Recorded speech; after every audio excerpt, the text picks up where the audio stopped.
Hello and welcome to the European Report. Here we are in the European Parliament in Brussels, and in today's programme we'll be looking at the issue of British and EU funding of the Palestinian Authority, particularly to Palestinian prisoners who have been convicted on terrorism-related issues, find themselves in Israeli prisons, are being paid salaries by the Palestinian Authority that's been funded directly by the European Union. So we're looking at how the European Union, and particularly the European Parliament, can confront the issue of incitement to terrorism and violence within Palestinian society. In today's programme, I'm joined by Dafna Friedman, who's the Communications and Campaign Officer for the Europe-Israel Public Affairs.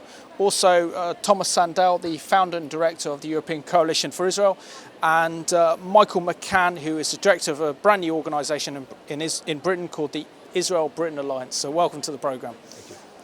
Firstly, I'll ask you, Thomas, what do you make of the situation that we find that EU money, British money, has been given to the Palestinian Authority, that's been given to Palestinian prisoners in Israeli jails, some of them even suicide bombers, and are paid directly through EU money? Yeah, I think, first of all, it's good to be back on the program. And last week, as you know, we raised this issue specifically with the European External Action Service. And of course, this is disgusting after all these years that this has been substantiated and proofs have been given that this is taking place. Nothing seems to change. And not only that, I think what we discovered last week was that there was a clear ignorance on the issue, and even not being able to acknowledge the facts. And it's for me, it's very difficult to understand after all these years of campaigning, after all these years of making this very clear, it still continues. And it just shows again that all of us here and others, we have a lot of work ahead of us. Absolutely. Also, you ECI published a report. Can you tell us what is in that report that you sent to the EU External Action Force? Well, the report is being done together with an Israeli organization and a French NGO, and it basically states three things. One is, as you just mentioned, that payments are still being made to convicted terrorists and murderers. Incitement to hatred is institutionalized in the Palestinian authorities. You see it in their curriculum, and you see it in publicly funded TV programs. And martyrdom is being expressed as something that young children should pursue. And we think all these three things are something which all European taxpayers or anyone of goodwill should see as alarming facts. Absolutely. And Michael, warm welcome to the European Report. It's good to have you on the programme. Now, your organisation, Israel-Britain Alliance, has been very much involved in a campaign to raise awareness regarding, in your case, British taxpayers' money being used to fund the Palestinian Authority, which in turn is then being used to fund Palestinian prisoners in Israeli jails. That it's almost on a scale system whereby the higher the number of Israelis killed in acts of terrorism, the higher those salaries are going up. In the case of your work, and you're doing a very successful campaign in the British Parliament regarding this issue, can you let our viewers know the extent of the problem and also the extent of the problem here in the European Union? Well, you have to break down the British aid programme to understand it. Around 60% of the £12 billion that Britain spends on international development is spent through multilateral organisations like the World Bank, the European Union and the United Nations. So therefore, we are sending money to those organisations who then spend it in places like the West Bank, Gaza and East Jerusalem. But in addition to that, Britain has a bilateral programme with the Palestinian Authority, which roughly spends around £95 million a year. But the crucial thing here is that about 25% of that money goes direct into a World Bank trust fund, along with other donor money, which is then transferred to the Palestinian Authority. And the Palestinian Authority have complete control over that cash. Now, That money is then used, and the Palestinian Authority are guilty of sleight of hand now, because they shut down the Ministry of Prisoner Affairs in 2014, claimed they were no longer paying prisoners, but then, and miraculously at the same time, a new organisation, the PLO Commission for Prisoners, opened up, and lo and behold, in the same year, their budget was raised by exactly the sum of money which was previously paid to the Ministry of Prisoner Affairs. And you're right, in terms of putting it into pounds and pence, as we would say in the UK, this is a tariff. If you're serving up to 3 years in jail, you are paid £250 a month. If you're serving a sentence of up to 30 years in jail, wait for it, you're getting paid £2,250 per month. Let me put that into perspective for you. If you're a Palestinian Authority civil servant, you're paid £500 a month. So tell me what pays more? Working hard to make a living, to make a contribution to a potentially new Palestinian state, or becoming a terrorist, murdering someone, spending time in jail, and then getting even more money. It's outrageous, it's ridiculous, and it has to stop. Absolutely.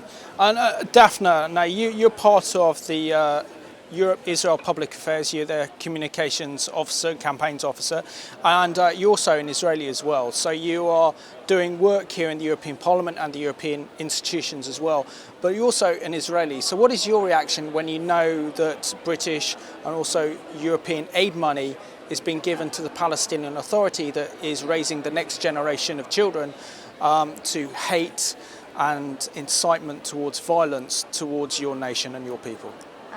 So as you said, as an Israeli and as somebody that works in EIPA, I personally don't have a problem that money goes to the Palestinian Authority. We all agree that it's vital for them to get money, for them to build their society, to build infrastructures, to put some effort to their education, and so on and so on. My problem starts when this money, through the Palestinian Authority, finds its way to incitement, finds its way to terror, and as all of you said, finds its ways to support terrorists that are sitting in prison after murdering Israeli civilians. This is something that is unacceptable, and we in EIPA are trying to bring this issue here at the Parliament trying to bring MEPs to talk about it more, to ask more questions about it, and to not give legitimacy to what's going on. Because right now, some of the money of European citizens that are paying taxes are getting to those kind of violence acts, and it's unacceptable.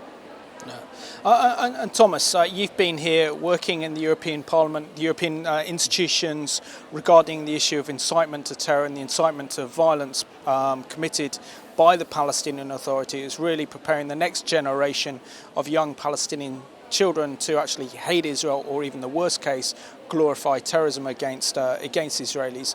And you've been doing this for well over a decade. Why do you think that the European Commission are very, very slow to respond to this issue of incitement, and how the EU seems to be turning a blind eye to Palestinian support for terrorism and terrorist organisations?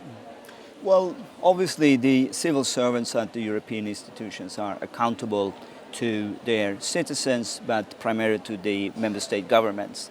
So unless this is an issue which is being raised in all the 28 member states and raised by civil society organizations such as the ones represented here, of course there's nothing that will change in a foreseeable future.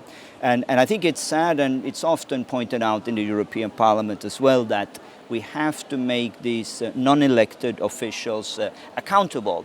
They cannot have a policy of their own, and sadly we've seen a number of cases where initiatives are being made on a civil society level in the European Commission, which does not have the backup either of the European Parliament or the member states. So I think that all of us have a task ahead of us to name and shame, to make these institutions who are the officials who are non-elected, they are accountable to us as taxpayers and citizens in the European member states. They need to be accountable, and it only starts by showing reports like we did last week and saying, well, here are the facts, what is your response? And I think it was a good exercise last week just to bring this on the table, and then also to hear the official response saying that, well, this is, incitement is not an issue, we shouldn't be concerned, this is all exaggerated. And it's important to bring this to the table at programs such as this, so all of us are aware of what is at stake. And in a democracy, and we do live in a democracy, we have this opportunity to raise our voices, to contact our members of European Parliament and national parliaments, so we can make a difference. Absolutely. Michael, I want to bring you on board. So no government, whether it's the British government or whether it's the European Union, for example, would want their money being used to incite, glorify or incentivize Palestinian terrorism.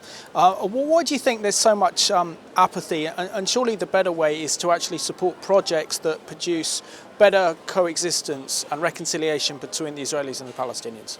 There are lots of different projects which are available for investment, and they are all better than making any investment in violence. But I agree with Tomas wholeheartedly. It's about accountability. In terms of this place we're in terms of the European Parliament, there is a disconnect between the electorate, the voters in each member country, and their MEPs. And the only way that you make people accountable is by raising issues with them, bringing a different narrative, because far too often the narrative around the Palestinian Authority, the Palestinian people and Israel is a false one.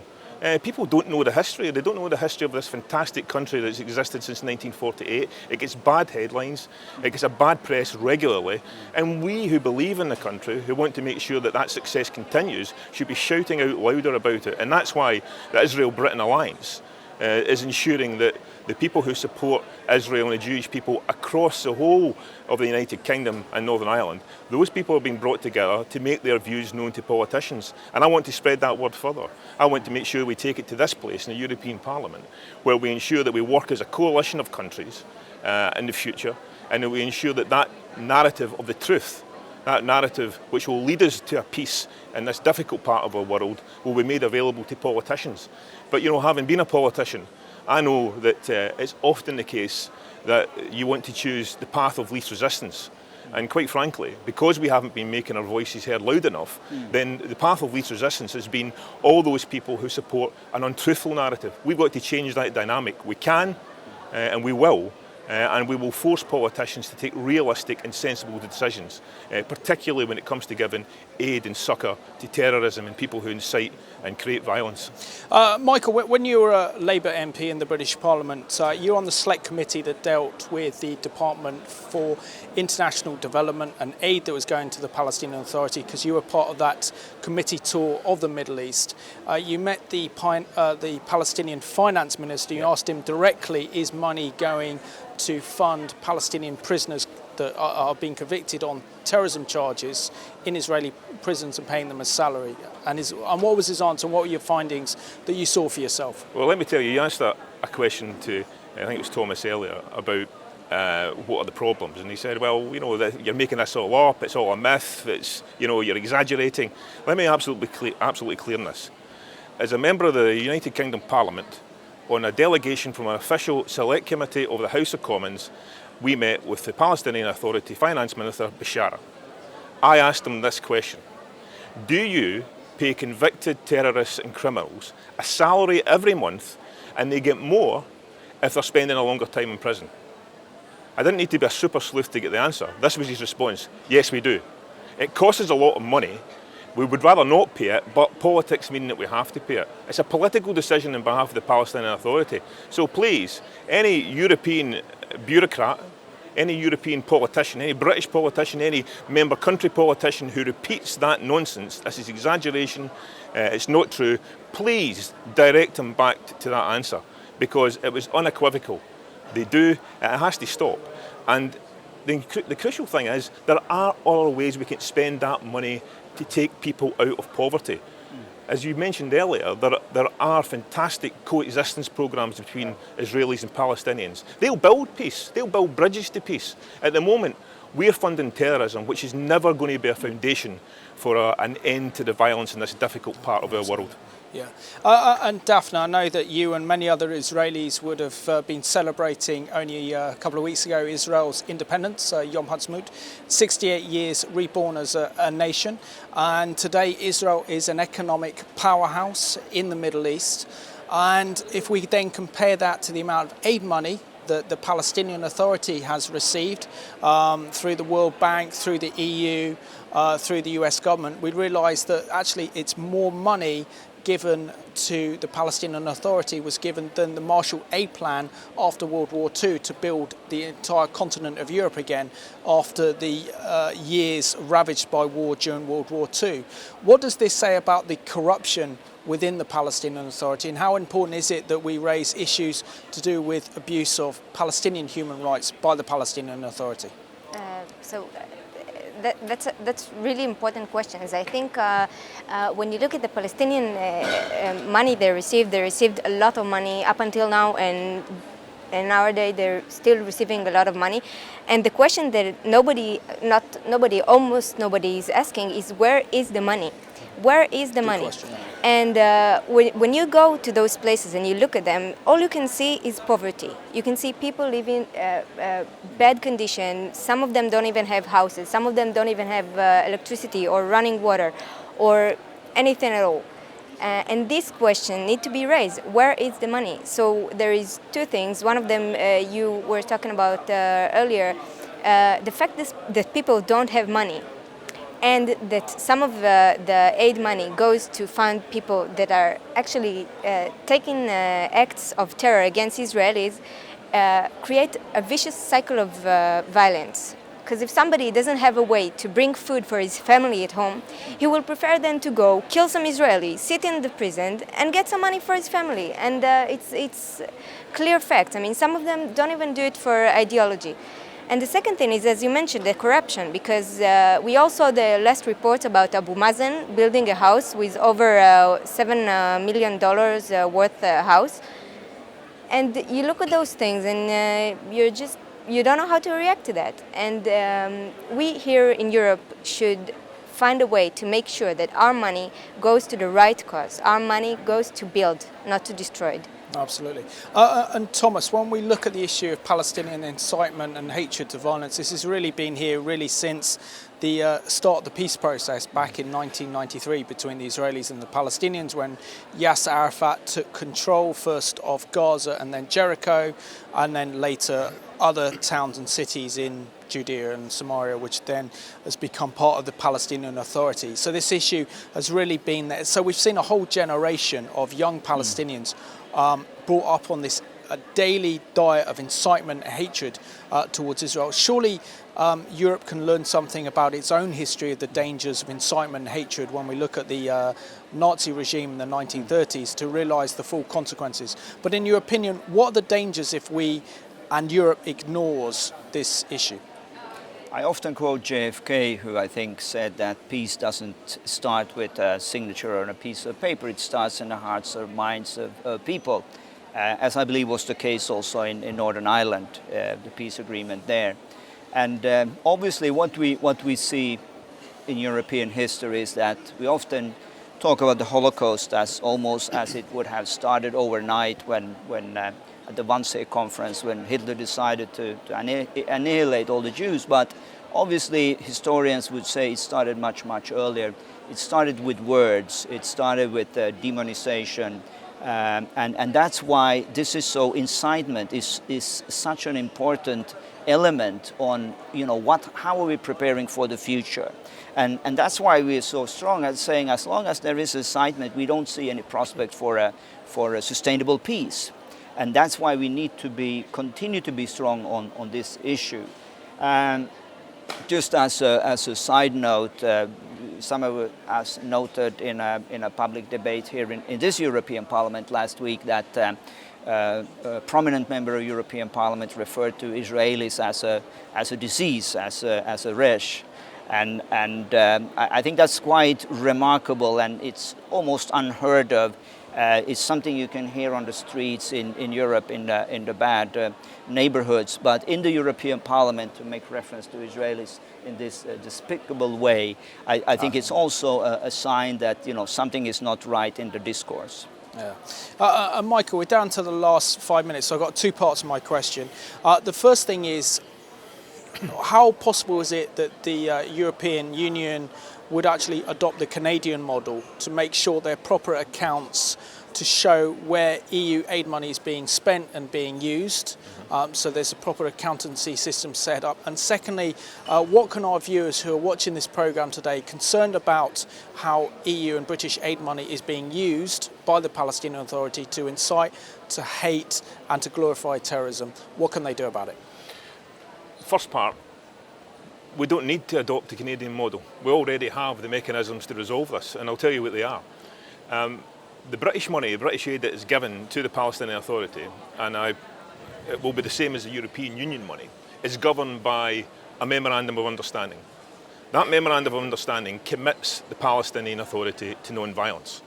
It has demonstrably been broken because they are paying convicted prisoners and they are creating incitement. It's beyond peradventure. It's there for everyone to see. So the British government stopped aid to Rwanda because Paul Kagame was suspected of paying or supporting the M23 terrorists in the Democratic Republic of Congo. We stopped aid in Malawi when Joyce Banda's officials were deemed to be corrupt. We've stopped aid even in the suspicion of wrongdoing. Now, it's beyond doubt that this is taking place, so the British government should intervene with a very simple ultimatum to the Palestinian Authority, and the EU should do the same. Stop using money for violence. Commit to exclusively peaceful methods of resolving your political problems, and there will be no problem with money flowing to the poorest people to help you build a new nation. That's the first thing. In terms of how we change opinions, people have to engage in politics. It's a message I've been taking home to people across Britain and Northern Ireland, and they are coming forward in huge numbers to support us. The support is there, and we have to take the same message to people across Europe, that just because certain groups shout loudest, that doesn't mean to say that they have the best argument. We have a narrative of truth. That will always triumph over deceit and lies, and therefore we should be taking those arguments to politicians, making our case, proving to them that wrongdoing is taking place, and then they have to act. And if they don't act, then we have to resort to the democratic process that we can all do, which is to vote them out. Absolutely. And we're down to the last 2 minutes of the programme. So, Tomas, I just really want to ask you, what can be done? What can our viewers do in terms of writing letters to their own national parliaments, but also here to MEPs here in this European Parliament on the issue of funding the Palestinian Authority and its money to Palestinian prisoners, as well as the incitement to violence and terrorism we see in Palestinian education system? Simon, I want to be very concrete. In the next few days, we will launch an online petition which calls upon the European Parliament to take the lead in stopping BDS.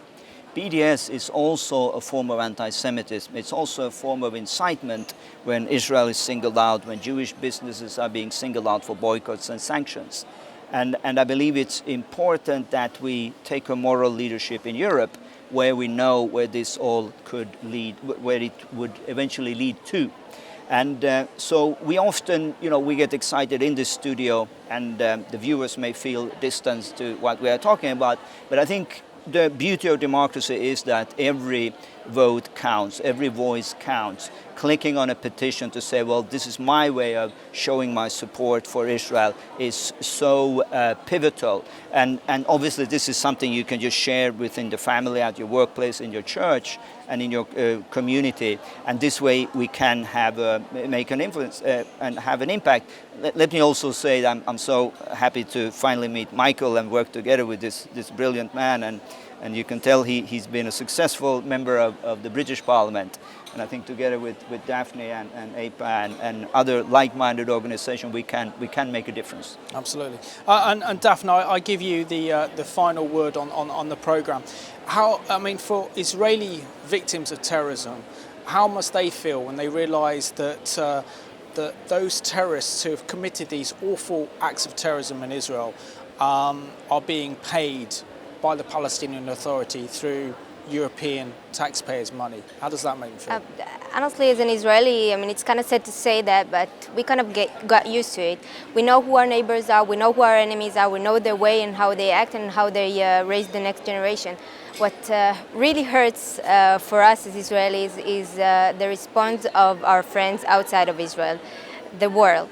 The fact that they got used to it so much that they don't speak about it, that they support the Palestinians although they use violence, and basically by that they're rewarding the Palestinians and their actions instead of saying it's not legitimate and we're not standing behind that. And just one more thing, if I can, before we finish. In the Israeli-Palestinian conflict, there's two sides. Just a few months ago here in the parliament, the MEP stood up and said, we do not agree with settlements. And we take something to show that, and they did the labeling, which is a democratic tool to say we don't agree with something, which is fine. We can agree, disagree on it, but the Palestinian has been using for violence for years now, and nothing has been done about that. And so that's basically the feeling of Israelis, that there is an unjust thing that is going on for years, and that the Palestinians are getting rewards for their actions. Yeah. So thank you all for joining me on today's European Report. And I just want to thank you, all of you, for watching this programme here, the European Report from the European Parliament in Brussels. And I think it's important that we remember what role we can play in regards to our elective representatives, either here in the European Parliament or our own national parliaments. And that's to say that if we really want peace and reconciliation in the Middle East, then it's important that our governments do not fund or support terrorism in any way. So we have to make our money more accountable, so it actually goes to projects that will actually build stronger relations between the Israelis and Palestinians rather than actually tear them apart. So I want to thank you for watching today's European Report.